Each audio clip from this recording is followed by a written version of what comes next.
Just look at this texture.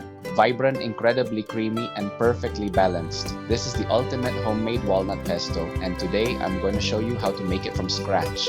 Forget about expensive ingredients. With the right technique, you can get this intense green color using everyday walnuts. Let's get into it.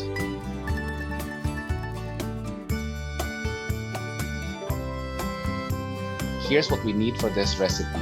First, fresh basil leaves, followed by our walnuts and freshly grated Parmesan cheese. We'll also need salt, quality olive oil, and 2 to 3 cloves of garlic. All the exact measurements in grams and ounces are right there on the screen. Let's start prepping. Now for the garlic.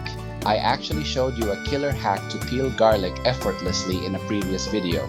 If you haven't seen it yet, make sure to check it out right after this video. It's super useful for this recipe. Let's take a quick look to refresh your memory. As you can see, this method saves you so much time and keeps your hands clean. Just a quick smash, separate, and they peel right off. Perfect for our pesto. If you love quick and practical kitchen hacks like this one, make sure to hit that subscribe button right now. I share tips like this in every single video.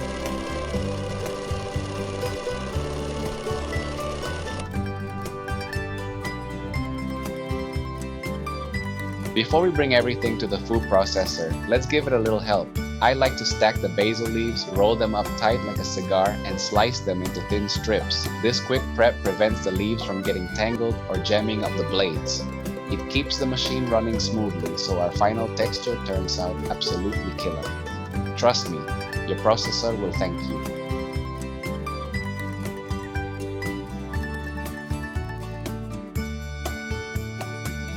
Now straight into the processor. We're adding our 100 grams of walnuts along with the salt first. We want to give it a few quick pulses just to start breaking them down. And hey, please ignore the power cord hanging out in the shot, okay? Real kitchen problems. We're doing this live and messy, but the flavor, that's going to be flawless. Just pulse it a few times until it looks like a course meal. Next, pour in about 1/4 of our olive oil. Give it another quick blend to start binding everything together into a nice smooth paste. Watch that texture form.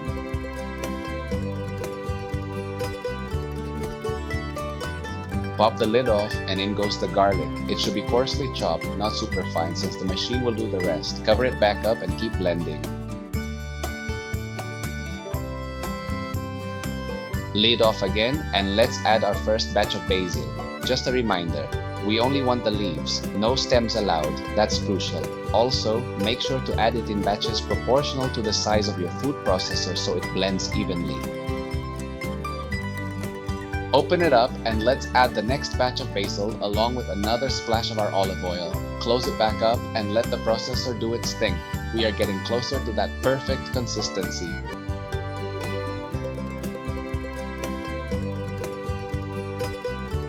Let's open it up and grab a silicone spatula. We need to scrape down the sides of the bowl so everything processes evenly and no leaves are left behind.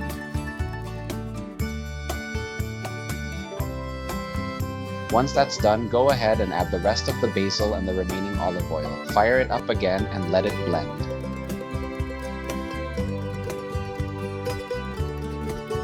Stop the processor and transfer this beauty into a bowl. Just look at that color, and man, the aroma in here is incredible. Now we add the freshly grated Parmesan and mix it in.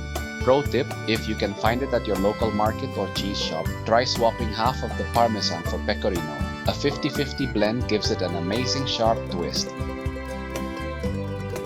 To make it last longer in the fridge, just store it in an airtight container and pour a thin layer of olive oil right on top. This creates a seal that blocks bacteria and keeps it fresh. And now it's time for the final reveal. There is nothing better than fresh hot pasta right in the center of the table. Look at how that vibrant walnut pesto coats every single strand. The heat from the pasta just awakens all those essential oils from the basil and the garlic. This is absolute perfection on a plate.